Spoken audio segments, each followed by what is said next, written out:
ما شاء الله لا حول ولا قوة إلا بالله العلي العظيم.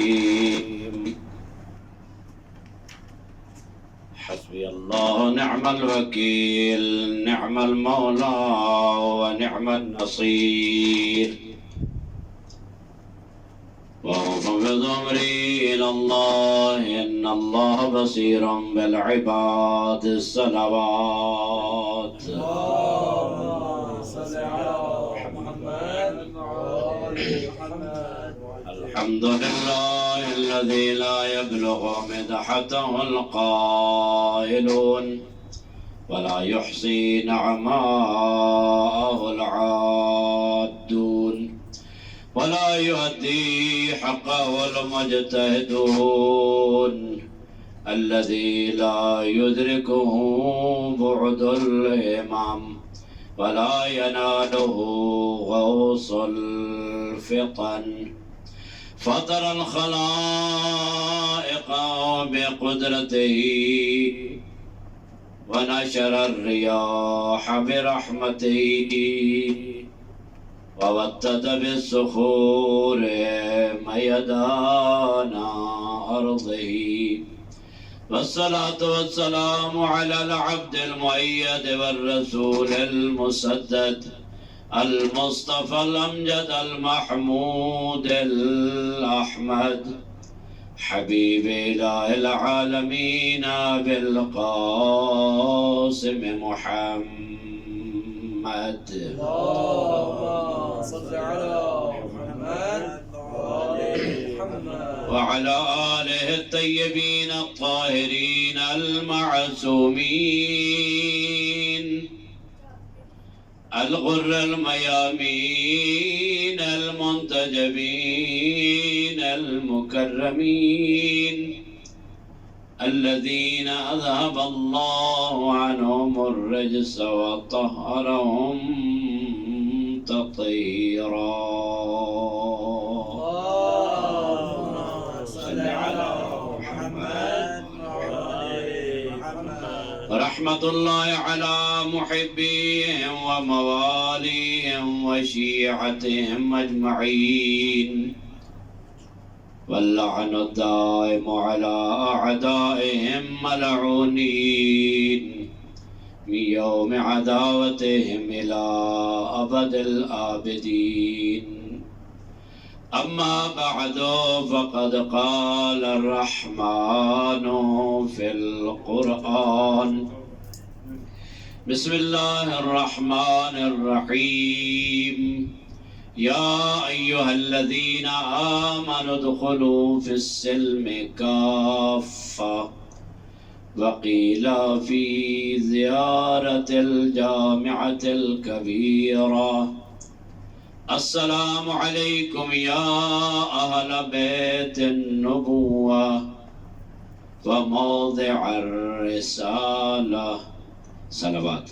اللهم صل على محمد وآل محمد وعجل. دعائے پروردگار عالم آپ سب ہمارے سب کی توفیقات تائیدات میں اضافہ فرمائے، ہم سب کے مرحومین کو جوار رحمت میں مقام عظیم عطا فرمائے۔ مختصر وقت میں چند ایک عروضات آپ کی خدمت میں عرض کر کے آپ کی زحمت کو تمام کرتا ہوں۔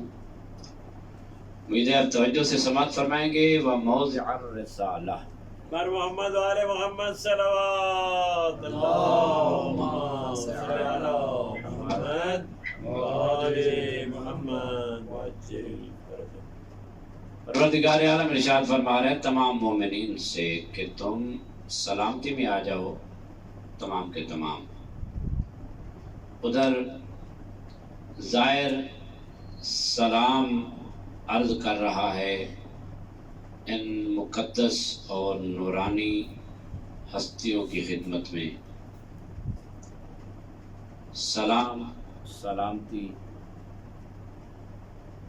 السلام علیکم یا اہل بیت النبوہ وموضع الرسالہ، اے رسالت کا موضع، اے مقام رسالت۔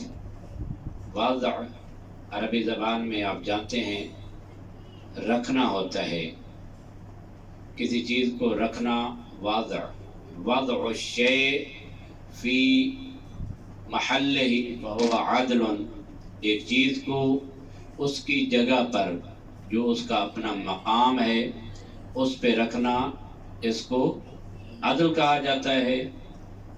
اور وضع الشیء فی غیر محلہ فہو الظلم، اور چیز کو اس کی اپنی جگہ پر قرار نہ دینا ظلم کہلاتا ہے۔ وضع یعنی رکھنا، قرار دینا، یعنی رسالت کی رکھنے کا، یعنی رسالت کی قرارگاہ، جہاں پر رسالت کا ٹھکانہ ہے، رسالت کی منزل ہے، مقام رسالت ہے، وہ کون ہے؟ زائر سلام کر رہا ہے ان ہستیوں کو کہ جن ہستیوں کے بارے میں امام علی نقی علیہ السلام نے اس زیارت کو تعلیم فرمایا تھا۔ موضع الرسالہ، رسالت آپ جانتے ہیں نبی ہوتے ہیں، رسول ہوتے ہیں، نبوت ہے، رسالت ہے، اور رسولوں میں سے بھی اولو العزم رسول ہیں کہ جن کو اللہ نے باقی تمام انبیاء اور رسل پر فضیلت عطا کی۔ 313 رسول، بلکہ پیچھے چلے جائیں 1,24,000 پیغمبر انبیاء، ان میں سے 313 رسول، اور ان میں سے بھی 5 اولو العزم رسول ہیں کہ جن کو اللہ نے تمام رسل پر فضیلت عطا فرمائی ہے۔ اور ائمہ انبیاء، ائمہ طاہرین علیہ السلام کو رسالت کا مقام کہا گیا ہے۔ رسالت یعنی رسول کا درجہ نبی سے زیادہ ہے، اور اولو العزم کا باقی رسولوں سے زیادہ ہے، اور پیغمبر خاتم کا درجہ تمام انبیاء و رسل سے زیادہ ہے۔ اور یہ جو سلام کیا جا رہا ہے ائمہ طاہرین علیہ السلام میں سے کسی بھی ایک ذات مقدس کو، تو ان کو سلام کرنے والا زائر جو ہے وہ کہہ رہا ہے موضع الرسالہ، میرا سلام ہو آپ پر اے رسالت کا مقام، اے رسالت کی قرارگاہ، ٹھکانہ، وہاں پر جہاں رسالت مستقر ہوتی ہے، میرا آپ پر سلام۔ گویا کہ یہاں سے یہ معلوم ہو رہا ہے لازمی طور پر کہ سلام کرنے والا یہ کہہ رہا ہے کہ اے ائمہ طاہرین، آپ نہ فقط پیغمبر خاتم کی رسالت کا موضع ہیں، بلکہ پیغمبر خاتم خاتم الانبیاء ہیں، اور خاتم الانبیاء کی رسالت کے بعد کوئی رسالت نہیں ہے، اور یہ رسالت آخری رسالت ہے جس میں ان تمام انبیاء اور رسل کی رسالت سمٹ کر رہ جاتی ہے۔ گویا سلام کرنے والا یہ سلام کر کے کہہ رہا ہے السلام علیکم یا اہل بیت النبوہ و موضع الرسالہ۔ رسالت سے مراد رسالت پیغمبر خاتم ہے، لیکن اس سے مراد یہ ہے گویا کہ آپ آدم کی نبوت کے بھی وارث، اور آپ نوح کی، موسیٰ کی، عیسیٰ کی، تمام انبیاء کی رسالت، پیغمبر کی رسالت میں، اور پیغمبر کی رسالت کے امین اور مقام آپ ائمہ اہل بیت علیہ السلام ہیں۔ لہذا محمد وآل محمد صلوات اللہم صلی علی محمد۔ رسالت ایک بہترین اور عظیم ترین عہدہ الہی ہے کہ اللہ نے انبیاء اور رسل کو بشر کی ہدایت کے لیے بھیجا، اور خاتم الانبیاء کو افضل ترین رسل میں سے قرار دیا۔ اب اس بارے میں نظریات مختلف ہیں، تشیع کے اور اہل تسنن کے۔ اہل سنت، اس میں سب دیکھ سکتے ہیں کہ ایک واضح نظریہ ہے کہ اہل سنت کہتے ہیں کہ پیغمبر خاتم جب دنیا سے گئے تھے تو اپنی رسالت کا کام کسی کے ذمہ لگا کر نہیں گئے تھے، بلکہ امت کے اوپر چھوڑ دیا تھا۔ اہل حل و عقد جو ہے وہ اس مسئلے کو نبھاتے رہیں گے، اور چنتے رہیں گے پیغمبر کا جانشین۔ یہاں پر بہت زیادہ سوالات ہیں، وہی جو اس چیز کا قائل ہے، مختلف مذاہب ہیں اہل سنت کے، وہ قائل ہیں اگر انہی سے پوچھا جائے، اس نظریے کا قائل جو کہتا ہے کہ پیغمبر اکرم چھوڑ کر چلے گئے تھے، اسی سے پوچھا جائے کہ اگر تمہارے سامنے تمہارے خاندان کا ایک فرد جو ہے وہ دنیا سے جا رہا ہو تو وہ جاتے وقت کیا کام کرے گا؟ تو واضح ہے، رسم بھی یہی ہے کہ اگر کسی مرنے والے کو پتہ چل جائے کہ میں جا رہا ہوں تو اپنے گھر کی اشیاء اور اپنی ذمہ داریوں کو کسی کے سپرد کر کے جائے گا۔ اور قرآن میں بھی خداوند متعال نے فرمایا کہ تم وصیت کر کے جاؤ۔ وصیت اہم ترین موضوع ہے دین اسلام کا، اور وصیت نہ کرنے کے بارے میں بھی بہت زیادہ مذمت ہے کہ جو وصیت کر کے نہیں جاتا، حتیٰ یہاں تک ہے کہ اپنی وصیت اپنے سرہانے کے تکیے کے نیچے رکھو، نہ جانے کس وقت موت آ جائے اور تمہارے امور زندگی میں مشکلات پیدا نہ ہوں۔ اسی سے پوچھا جائے کیا تیرے سامنے جو تیرا باپ اس دنیا سے جا رہا ہے، اگرچہ اس کے گھر میں ایک مرغی ہی کیوں نہ ہو، تو وہ اس مرغی کے بارے میں بھی اپنی اولاد کو وصیت کرے گا کہ بیٹا اور تو کچھ نہیں میرے پاس، یہ ایک میری مرغی ہے، اس مرغی کا خیال رکھنا، اس کو دانا اور اس کو پانی اور اس کو باقی درندوں سے بچانا، کتوں سے بلوں سے بچانا، کہیں اس کو کھا نہ جائیں، اس مرغی کا خیال رکھنا۔ عجب ہے، حیرت ہے، جس اللہ نے آدم سے لے کر عیسیٰ تک اور عیسیٰ کے بعد خاتم الانبیاء کو خود آپ منصوب کیا اور خود رسول بنایا۔ تمام مانتے ہیں کہ اللہ ہی رسول بناتا ہے، اللہ اعلم حیث یجعل رسالتہ، اللہ جانتا ہے کہ اللہ نے اپنی رسالت کا پیغام کہاں پہ رکھنا ہے۔ آدم سے لے کر خاتم تک اللہ نے تمام انبیاء اور رسل خود بنائے، اور جس نبی کی خاتمیت اور ان کی محنتیں، وہ ان کی محنتوں پر تمام انبیاء کی محنتوں کا انحصار ہے، اور اس نبی کی محنت اور کاوش جو فرماتے ہیں ما اوذی نبی مثل ما اوذیتو، جتنی مجھے اذیت کی گئی دین اسلام کی راہ میں اتنی کسی کو اذیت نہیں کی گئی، اور جتنی محنتیں سید الانبیاء نے کی اتنی گویا کہ محنتیں کسی نبی نے نہیں کی، اور تمام انبیاء کی محنتوں کا ثمر ہے پیغمبر خاتم کی رسالت میں۔ ان کو بھی اللہ نے چنا، پیغمبر کو بھی اللہ نے چنا۔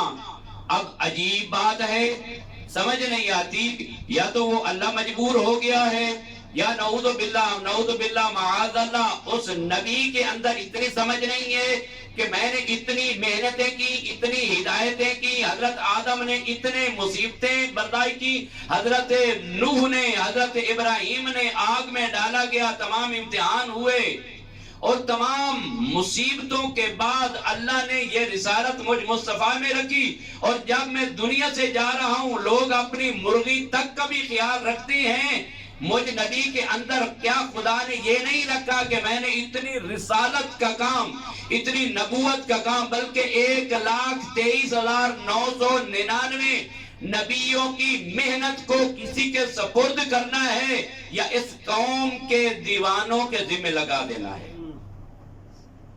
لیکن کوئی عقل مند یہ نہیں کہتا کہ اس کام کو ایسے کسی کے ذمہ لگا دیا جائے، کیونکہ ہدایت بشری کا کام ہے، اور اللہ نے اس ہدایت بشر کو پیغمبر خاتم کی زندگی تک منحصر نہیں کر دیا کہ نبی چلے جائیں گے اس کے بعد ہدایت کا کام جو ہے وہ ختم ہو جائے گا، بلکہ ہدایت کا کام قیامت تک کے آنے والے افراد کے لیے موجود ہے۔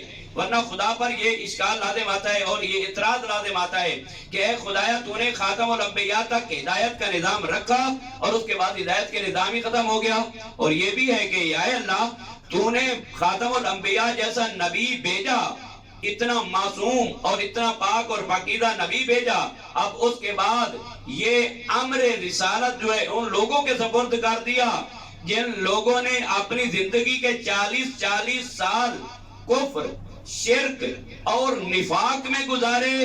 عجیب ہے یہ خالق اور عجیب ہے یہ پیغمبر اور عجیب ہے یہ اس کو منتخب کرنا کہ عام لوگوں کے حوالے کر کے خدا بھی چھٹا ڈکا اور نبی بھی چھٹے ڈکے۔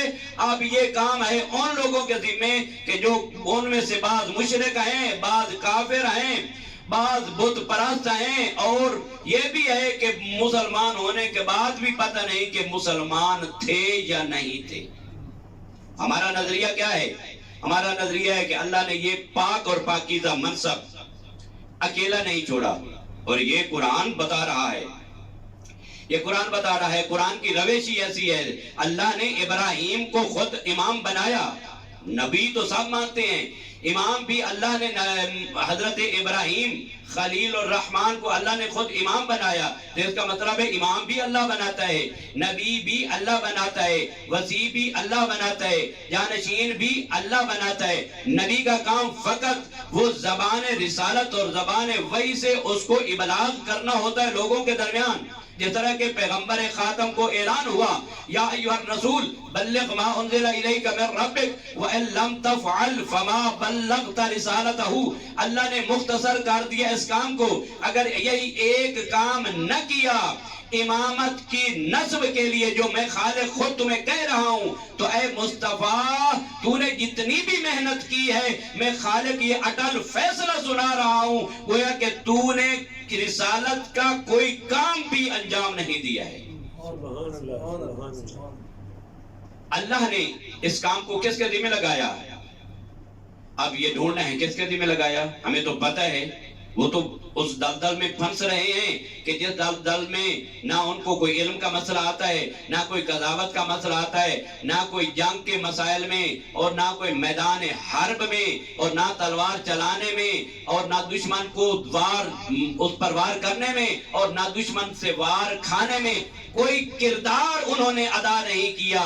اگر کردار ادا کیا ہے تو اس جانشین رسول نے کہ جو موضع رسالہ ہے اور وہی انفس کا مصداق ہے، ہمیں تو پتہ چل گیا کہ پیغمبر خاتم نے کہاں گئے تھے وہ لوگ، کہاں گئے تھے وہ لوگ؟ اب تو کہتے ہیں علی ابن ابی طالب کو اس لیے امامت نہیں دی تھی، اس لیے ان کو یہ عہدہ نہیں دیا تھا کیونکہ علی کا سن چھوٹا تھا، علی چھوٹی عمر کے تھے۔ ایک سنی عالم دین نے بہت ہی پیاری بات کی، انہیں کہا جلو بے وقوفو ہے پاگلو، محمد بن سلمان 28 سال کا جوان وہ سعودی عرب کی حکومت چلا سکتا ہے، علی ابن ابی طالب پیغمبر کی رحلت کے وقت 33 سال کے جوان، اور ایسے نڈر اور ایسے لا فتح الا علی لا سیف الا ذوالفقار کے مصداق علی ابن ابی طالب جو کہتے ہیں اگر تمام عرب مل کر مجھ علی پر وار کریں، خدا کی قسم علی کسی کو پیٹھ دکھاتا ہوا نظر نہیں آئے گا، علی جو وار بھی برداشت کرے گا اپنے سینے پہ برداشت کرے گا۔ یہ جو محمد بن سلمان ہے یہ علی ابن ابی طالب کی جوتی کی خاک کے برابر بھی نہیں ہے، یہ سعودی عرب کی حکومت چلا سکتا ہے، علی ابن ابی طالب کوفہ اور حجاز کی حکومت نہیں چلا سکتے۔ شرم آنی چاہیے ان کو، جن کو اللہ نے انفس کا مصداق قرار دیا، اور جن کو اللہ نے آیت تطہیر کا مصداق قرار دیا، جن کو اللہ نے نبی کے ذریعہ نجران کے مسیحیوں کو شکست دینے کے لیے منتخب کیا، وہ نظر نہیں آتے، وہ نظر آتے ہیں کہ جو رسول اللہ کے قتل کے منصوبے بناتے ہیں۔ کیا کن کے ذمہ لگایا؟ اللہ نے رسالت کا کام رسول کے ذمہ لگایا کہ رسول تو نے میرے اذن سے اپنا موضع رسالہ قرار دینا ہے۔ موضع رسالہ کون سا ہے؟ واضح ہے، پہلی دعوت ذوالعشیرہ سے لے کر آخر تک پیغمبر خاتم یہ اعلان کرتے رہے، 3 دن تک 3 مرتبہ انہوں نے دعوت کی، کھا کر چلے جاتے تھے، گٹے مرغے جو بھی ہوتا تھا کھا کر چلے جاتے تھے۔ پیغمبر نے جو اعلان کرنا تو اعلان سنتے ہی نہیں تھے، بالآخر جب اعلان اپنی رسالت کا، اپنی اس عہدہ الہی کا اعلان کیا تو پھر پیغمبر نے وہاں پر چیلنج کیا تھا، میں یوازرنی، کون ہے جو میرا بوجھ اٹھائے گا، کون ہے جو میرا بوجھ اٹھائے گا، کون ہے جو میرا بوجھ اٹھائے گا؟ ایک مرتبہ بھی علی اٹھے، دوسری مرتبہ بھی علی اٹھے، تیسری مرتبہ بھی علی ابن ابی طالب اٹھے، کأنہم علی رؤوسہم الطیور، گویا کہ ان تمام صحابیوں کے سروں پر تو پرندے بیٹھ چکے تھے، ان میں کوئی ایسا نہیں تھا کہ جو پیغمبر کا بوجھ اٹھاتا۔ چوتھی مرتبہ پھر علی اٹھے، پیغمبر اکرم نے فرمایا ھذا اخی ووصیی وخلیفتی من بعدی واسمعوہ واطیعوہ۔ پہلے دن پیغمبر اکرم نے فرما دیا تھا یہی میرا بھائی ہے، یہی میرا جانشین ہے، یہی میرا خلیفہ ہے، اس کی سنو اور اس کی اطاعت کرو۔ سبحان اللہ سبحان اللہ۔ اس وقت علی ابن ابی طالب نظر نہیں آتے کہ اس وقت 10 سال کے تھے، کہ اب 10 سال کے ہیں اور پیغمبر کا بوجھ اٹھا رہے ہیں، لہذا ہم بڑے ہیں، بوڑھے ہیں، ہم پیغمبر کا بوجھ اٹھانے کے لیے تیار ہیں۔ جب وہاں بوجھ اٹھانے کا اور قربانی دینے کا مرحلہ آتا ہے تو اس وقت علی وہاں پر اٹھتے ہیں، اور جب خلافت اور کرسی کا مرحلہ آتا ہے تو کہتے ہیں کہ علی کا سن چھوٹا ہے یا علی کے اندر مزاح پایا جاتا ہے، اور ہم بڑے ہیں جو اس خلافت کو اپنانے والے ہیں اور رسول کے جانشین ہیں۔ ہم پوچھتے ہیں جانشینی رسول کا معیار کیا ہے؟ کیا بوڑھا ہونا جانشینی رسول کا معیار ہے؟ اور بوڑھا ہونا اگر ہے تو وہ جو بوڑھا بن کر اپنی کرسی پہ بیٹھا تھا، پیغمبر کا جانشین بن کر بیٹھا تھا، جب اس سے باپ نے پوچھا تھا کہ معیار خلافت کیا ہے، تجھے کرسی پہ بٹھانے کا معیار کیا ہے، تو اس نے کہا بوڑھا اور بزرگ ہونا۔ تو اس نے کہا اگر بزرگ ہونا معیار ہے تو میں بزرگ تیرا باپ بیٹھا ہوں، مجھے کیوں نہیں خلیفہ رسول بنایا گیا؟ سبحان اللہ۔ نعرہ حیدری، یا علی، آواز بلند صلوات۔ موضع الرسالہ، کیا موضع رسالہ؟ دو خاندان ہیں تاریخ میں، دو خاندان ہیں، ایک قریش، ایک بنو امیہ، اور اس کے بعد پھر آنے والے جو ہیں وہ بنو عباس ہیں۔ بنو امیہ اور قریش، پیغمبر خاتم اہل بیت علیہ السلام کا خاندان، اور قریش کے وہ کہ جو پیغمبر کے مقابلے میں آئے۔ اب دیکھنا یہ ہے کہ ان کے اندر کون سی خصوصیات پائی جاتی ہیں، اور کون ہے جو نبی جیسا ہے، اور کون ہے جن کے نبی نے فضائل پڑھے، اور کون ہے کہ جس نے نبی پر اپنی جان نچھاور کی۔ اب وقت کے دامن میں گنجائش نہیں ہے، ورنہ علی مرتضیٰ کے وہ تمام کارنامے جو تاریخ بھری پڑی ہے اور ان کے سامنے جو ہے وہ کوئی اوجھل نہیں ہے، سب کے سامنے ہے کہ علی مرتضیٰ نے اپنی جان فشانی اور اپنی جو ایثار ہے، قربانی ہے اسلام پر، پیغمبر خاتم پر کیسی ایثار کیا۔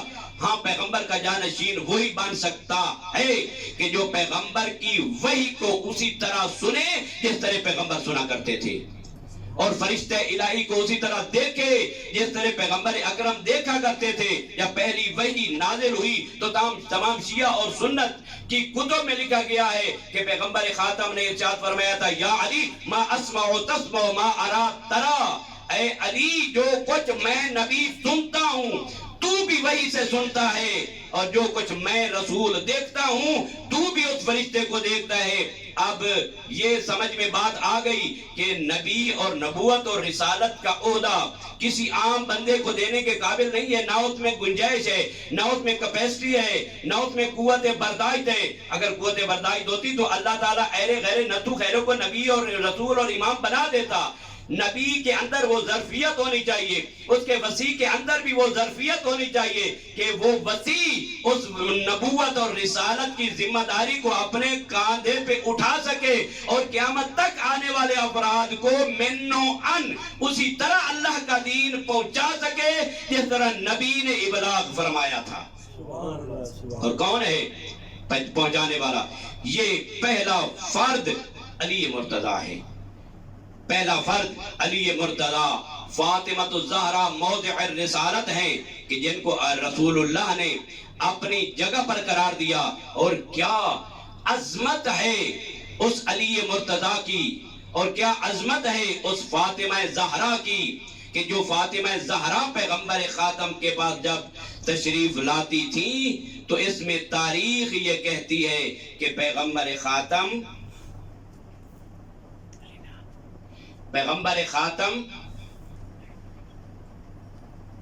قام الیہا رسول اللہ، نبی نہیں، محمد نہیں، قام الیہا رسول اللہ۔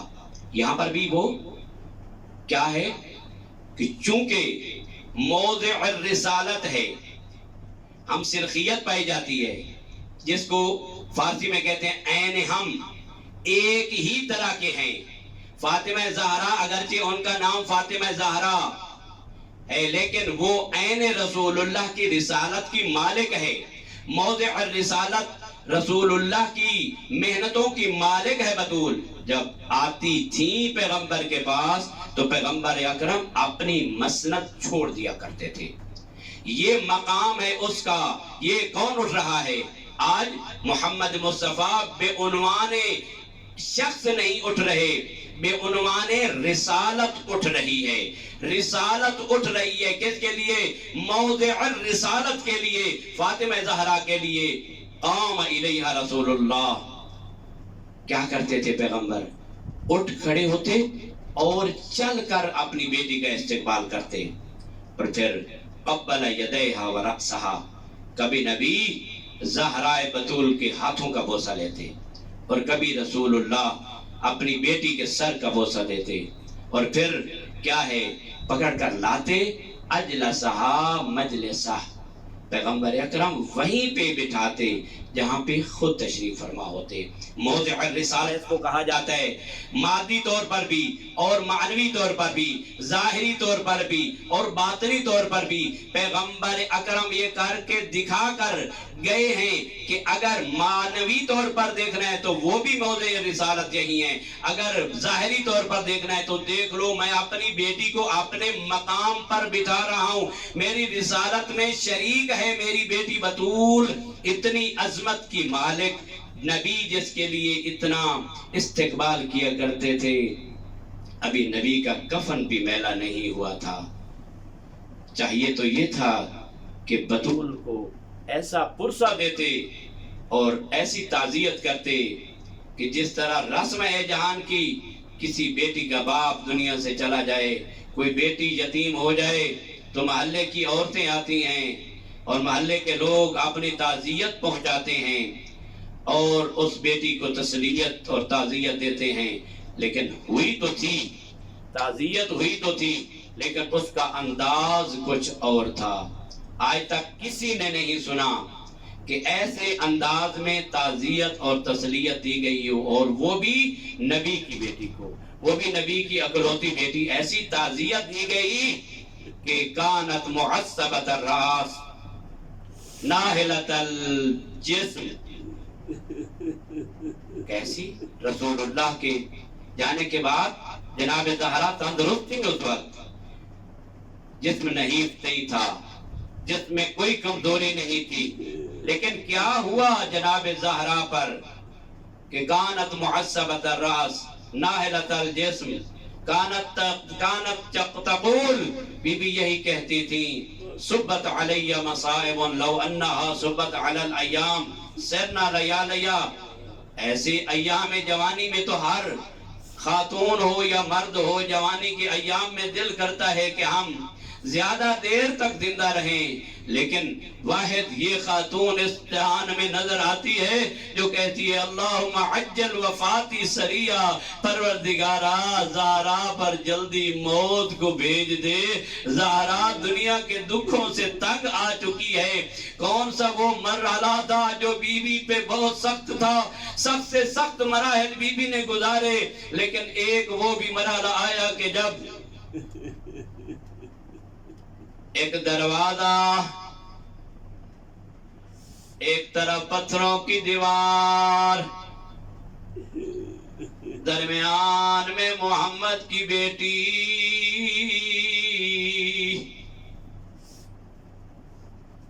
دروازہ جل رہا ہے، لوگ آوازیں دے رہے ہیں جلدی کرو علی کو باہر نکالو،